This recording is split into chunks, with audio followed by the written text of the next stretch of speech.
Hello, dear friends. We're sincerely happy to greet you again. And today we will talk with the esteemed Igor Mikhailovich Danilov. Greetings.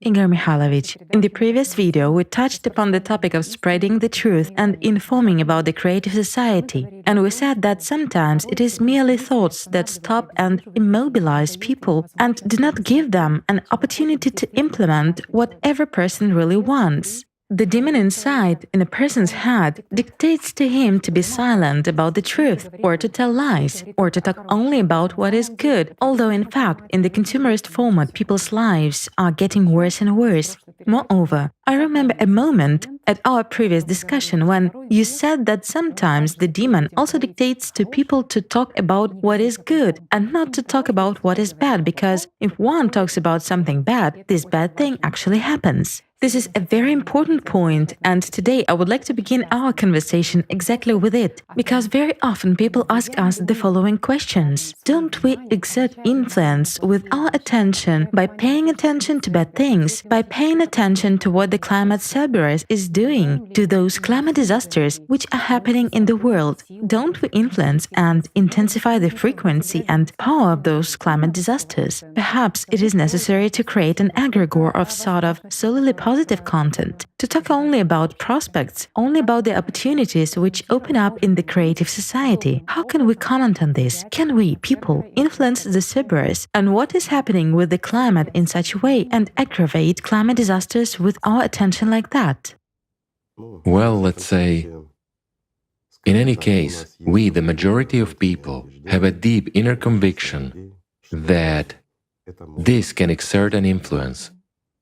If we want something and invest our attention there, it is implemented. Many people have such an experience in their lives. This is natural. Why? Because a person, by giving his will, can receive something in return. In this case, people feel a potential in themselves and understand that when they are involved, for example, in the Creative Society project, they collect a lot of various information. They understand how serious this is and realize how ruthless the Cerberus is and how fast it is growing and how everything is progressing. They understand that this is wrong. Anyway, everyone also internally feels some kind of surrealism of what is happening. People understand that this should not be the case. Things should be different in the world. But we face sort of an incomprehensible reality, and it is inexplicable. Although it can all be logically explained, what is happening to the climate is clear and can be logically explained, and what is happening both at the level of geopolitics and in macroeconomics can be logically explained. Everything can be logically explained, but internally people disagree. They understand that the world should not be like this, that the world should be beautiful, it should be better. And many understand that there is a certain power inside that can influence it all. Well, again, we have actually said that it is exactly the power of will, which we use and through which we can achieve certain results, that creates such an understanding in people. Also, what is the most powerful, I would say, is that if a person, well, we don't even delve into practices. If a person simply observes himself and performs at least elementary, simple, and easy practices, not to mention serious and deep ones, then he feels that there is something powerful and strong in him which is capable of changing not just a person's life, but the entire world as well. Why? Because there is a soul in each of us, and the soul is a part of the spiritual world, that world which even creates. It can not only change something, but can also create entire worlds, and it does create them, and we understand and feel this perfectly well. You see, there is one point here, and I would say this point is the most serious. This very feeling of ours, as well as our experience of using our own will in solving our own tasks, actually urges people to start thinking if we talk about what is good, and invest our attention solely in the good, in an idea that the climate is improving, that life is getting easier and better, that our creative society is being built by itself, then it will all be this way. Such an attitude is merely due to a little delusion and ignorance of elementary laws, those laws which are not written in ordinary books or in the legislation of our countries, but the laws on which the entire world is based. And against the Cerberus friends, all our positive thoughts are powerless, although there were cases in history when a foreign army attacked a country. They were coming on ships. The majority of people came out and started praying.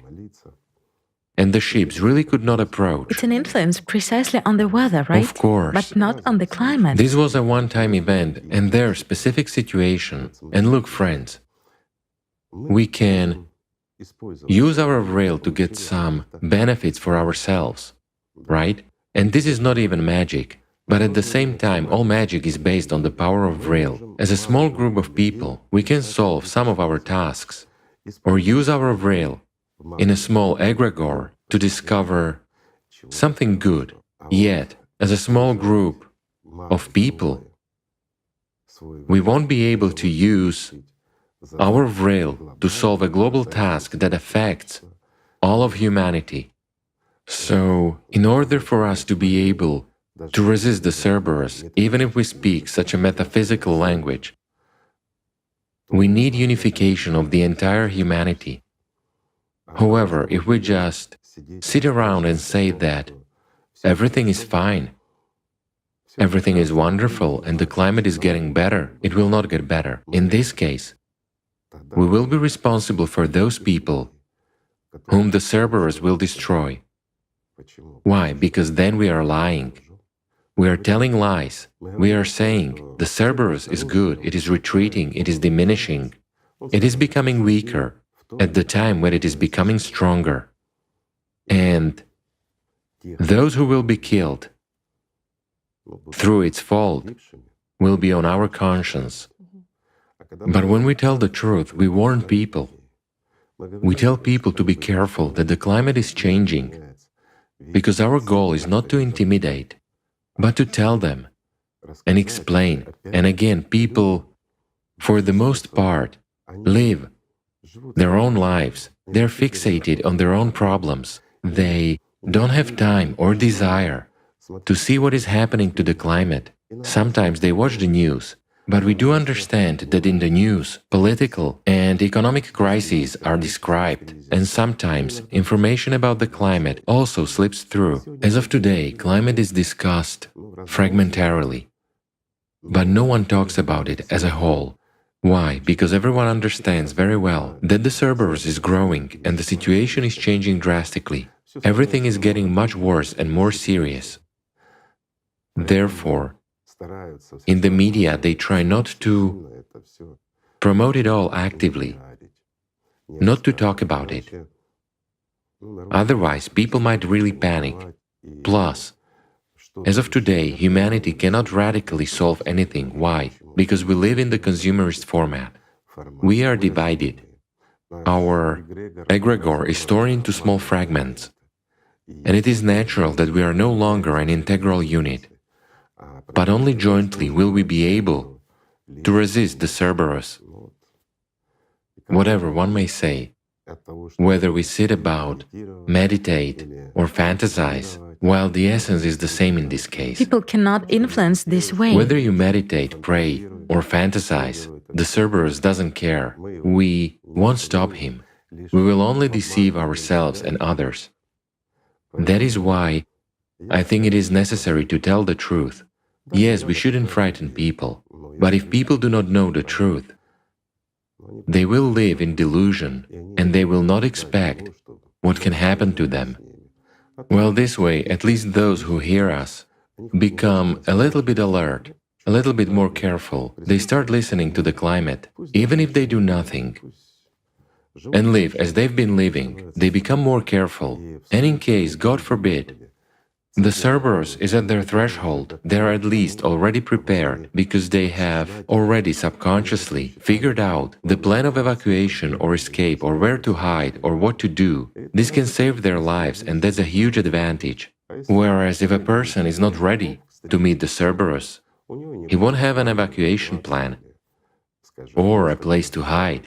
It will be an unexpected visit, which is very disastrous as it stands today.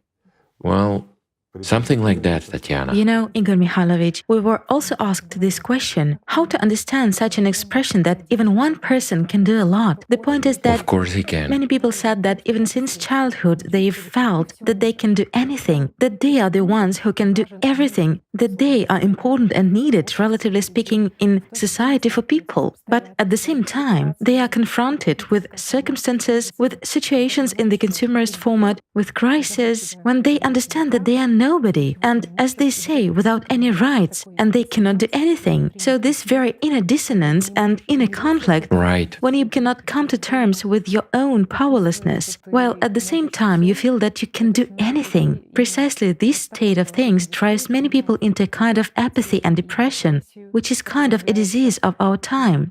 Therefore, of course, a lot of people either ignore the facts or they get hooked on a negative news feed where they have an illusion that if they are informed, they are somehow armed, but they certainly do not know what to do with it. So how to understand that one person can actually do a lot, He can. including changing the destiny of the entire society? In fact, of course, let's take any person, whoever he may be, if he really wants to change the world, he will succeed. He will. Sometimes it takes more time, sometimes less. But let's look at the entire history of humankind.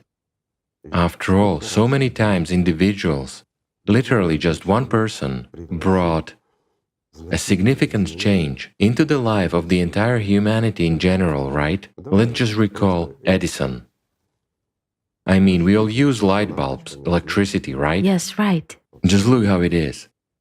And the list goes on and on. Somebody invented a bicycle, radio and television were invented. After all, it was one person and he was able to change a lot, right? But consciousness will say that it doesn't apply to you.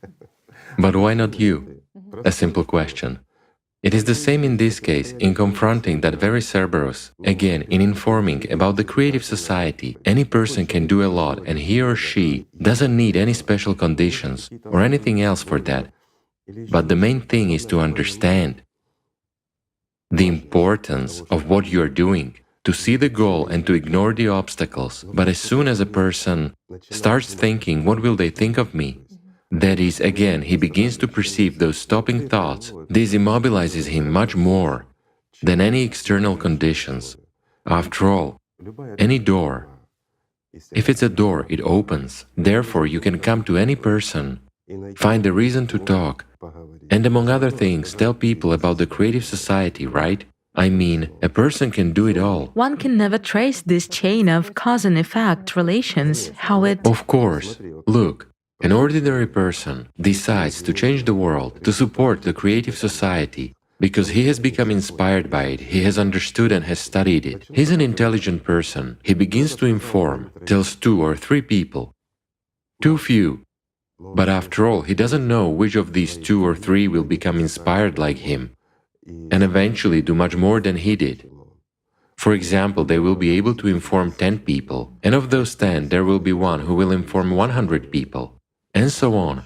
This is possible, isn't it? It is. Well, everything starts with whom? With one person. And he doesn't even see this chain of events. And before long, in a few months, the whole world will already know about it. However, if this person, precisely this person, hasn't taken a step, if he hasn't been able to overcome Satan in himself, to step over Satan who was saying, oh, come on, how will they understand you? They won't, sit still. It's none of your business, let others do that, right?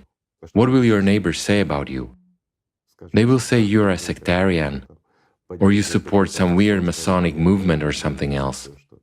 That you support the globalists, right? But when a person has studied everything and understands that the Cerberus is real, this becomes natural for him, an important and vital need to really serve people, to inform them. So he makes a step, a conscious step, and the key point here is a conscious step. Then You know, one can even move mountains. Yes, right. It's very important, as you said, to be free from evaluations by other people, because this evaluation on behalf of other people, whether you are good or bad, Yes. really kind of stimulates and motivates you to act only when you get this positive evaluation. And definitely, it is very important, as you once said, that the creative society is a society of free people, which starts with this very freedom of every person. And with the understanding that when you are doing a really necessary and important thing, when you indeed stand up for the interest of the entire humanity, you have to realize that first and foremost, you will be not praised, but opposed, because you are doing the right thing. Isn't that so? In our society, the good is always punished. It is always like that. When a person starts doing something really good and important for everybody, he faces misunderstanding and resistance. Meanwhile, one wants to be Praised. thanked and praised, right? Yes, exactly. And who is a good person, Igor Mikhailovich? A good person is one who doesn't listen to Satan in his head, who doesn't desire what he doesn't need, and who really doesn't expect praise. A good person is one who loves God and therefore also loves other people. That is why he is good. He is good because Satan has no power over him. This is the best criterion to evaluate whether a person is good or bad. One who is free from consciousness. Of course. Well, who is a bad person? One who is actually dependent on the consciousness. A slave of Shaitan. A slave of Shaitan. Whether he wants it or not, you see, there is no such criterion as a good slave or a bad slave. A slave is a slave. If Shaitan controls a person, it means that at any moment this person can still do whatever Satan commands him to do. Whereas if a person is free, well, freedom is first and foremost freedom from Satan's slavery over a person. In other words, when a person is free in spirit, he is free, the devil can no longer command him, so he can already freely distinguish the good from the bad and make a choice. That's the most important point. Then he can do a lot. Thus, we come to an understanding of what freedom is. Freedom is the right to choose, right? You see how simple everything is. The same is in this case. When a person is capable of choosing, let's say, to serve people, honestly and properly, to voice the facts as they are, warning people of danger, and to tell them about a way out that will make the lives of those same people much better than they currently have. Well, isn't this wonderful? It is wonderful. It is. We have no right to deprive ourselves and other people of freedom in such a way. Right, but I agree with you. People want magic, people want power, they want to sit and dream, and the Cerberus will supposedly run away from our glade, right? It will be scared of all of us sitting, meditating and thinking about the good. We can do that, but in such a case, we may simply become deluded. Yet the Cerberus will not leave our glade, friends, if we do not drive it out. Well, in order for us to drive it out, I'll say it again, we should put a tight collar and a short leash on it, and make it obedient and controllable. If we as humanity fail to do that, then no matter what we think, no matter how we think, and what we dream about, all this will not last long. And we understand this perfectly well and already see what is happening as of today. As for not telling the truth, and lying first of all to oneself that everything will be fine, that it will somehow resolve itself. The Cerberus will not resolve itself. The Cerberus is already a serious problem. Therefore, we should either win, first of all, over ourselves, in order to become free, or submit. But we can submit only when we are controlled by Shaitan. To submit to Shaitan, it seems to me this is the worst solution, you know. It is actually better to fight the Cerberus, right? Right. As you once said, the more difficult the fight was, the more well-deserved is the victory. The more well-deserved is the victory, I agree. Therefore, everything is simple, friends. You shouldn't dream, but should act. You should take your destiny into your own hands. And if there is a dream, you should make it come true. Then everything will be fine. And of course, it's important to keep track of what you dream of, what you want as a human. If your dream is a banal, satisfaction of your own material interests, if there is no happiness for the entire humanity in your dreams, then, my friend, there will be no happiness for you either. Only by improving the life of the entire humanity can you improve it for yourself. That's the best option and the best dream, right? Yes, this is what fundamentally distinguishes the creative society from the consumerist format. If you want to feel good, you should do good for everyone. That's right. Whereas in the consumerist format, you won't actually succeed in doing good for everyone at the moment. We are all separate. Everyone lives by their own interests, according to their own laws. We even have different laws for everyone. What can we talk about here? Everything is different. We are fragmented, divided, and divided first and foremost by Shaitan. And for us to reunite, well, there is a good reason, the Cerberus. You know, when we, as humanity, are on the threshold, there is not much choice in that case.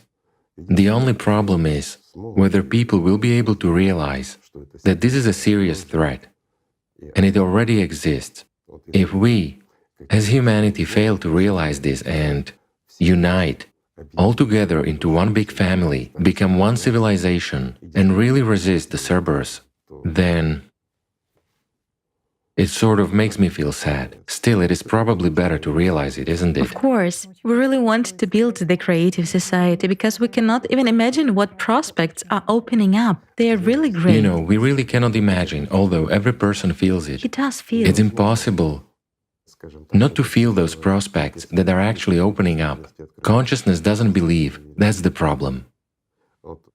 We are so depressed, all of us as humanity on the whole, that we are not even able to realize the benefits that we can get in the creative society.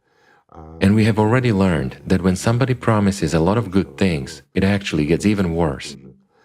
For that reason, such fear and mistrust arises in us, you know, even towards ourselves. When we know and understand that, yes, we need it, that it is wonderful, it's really great, but still there is a thought like, it's too good, it cannot be true, you see?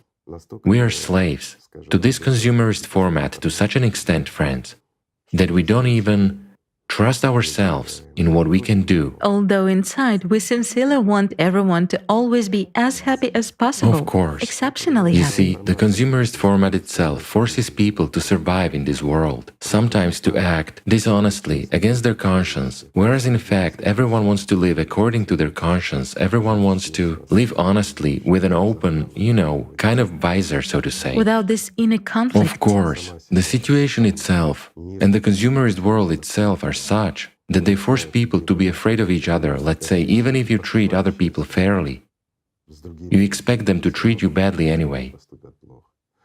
Whereas the creative society is a world without blinders. I'll put it this way.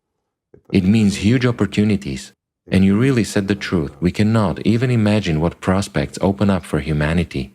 There is one misunderstanding. On the one hand, we have a beautiful world, while on the other hand, we have the world we are currently in, the one with the Cerberus. And for some reason, people choose this world because it is habitual, because they are weak, because we are controlled by Shaitan, who shuts our mouths and immobilizes us, saying, let others do it while you sit still. You know, we've got used to it, we have been taught that in case of revolutions or something like that, it's better to sit it out. Nobody knows who will come to power and before whom we'll have to answer. Therefore, friends, we must build a creative society, so that the world becomes simple, clear and free once and for all, right? After all, this is easy, especially since everyone wants that, and also because we don't really have a choice. In fact, the creative society is capable of a lot, of a whole lot. It would be great to talk about it, but then we'll immediately come to a lengthy conversation, you know. It is interesting to see what the creative society is from a side we haven't yet looked from. We have said a lot about the benefits, they are natural, it is all, let's say, clear familiar to us. what it gives, at least to those friends who participate in the Creative Society project. But this is by no means the full extent of the opportunities that open up to humanity in the Creative Society. This means not only satisfaction of our natural needs, the health capsule and many other things like the replicator, the absence of some duties, taxes and so forth. Yes, it's all fine, and it starts even from the transition period. But this is far from being the main thing. Well, it is interesting, friends. Please tell us. Think and answer. What do you think is the most important thing that the Creative Society can give to the entire humanity? Not in the spiritual aspect, I'm saying it right away because I understand that the first thought that appears is a free society, a lot of time, somehow immediately the spiritual aspect. No, not in the spiritual aspect, but precisely for the entire humanity and in the material aspect, of course. Right? Interesting. Well, it's interesting. So, friends, we are waiting for the answer. Very interesting. Dear friends, please write your comments under this video and we will certainly voice those comments of people in one of our next conversations. It is very interesting to find out what the Creative Society really gives to every human being. I would put it this way, to the society as a whole and to each person individually, I would say this is the most interesting thing that the Creative Society can give. This is really interesting. We're waiting for the answers. Yes, right. But it doesn't give it immediately. I'll make a reservation and explain, friends. With the development of the Creative Society and already… Sort of in the long run. In the long run, yes. It is able to give the whole humanity and every individual something incredibly good in the material aspect. Have we intrigued people? Extremely. All right, friends, we are waiting for your answers. Thank you very much. Let's just love each other. Thank you. And not be silent, but be free. And not be silent. Thank you, friends. Peace be with you.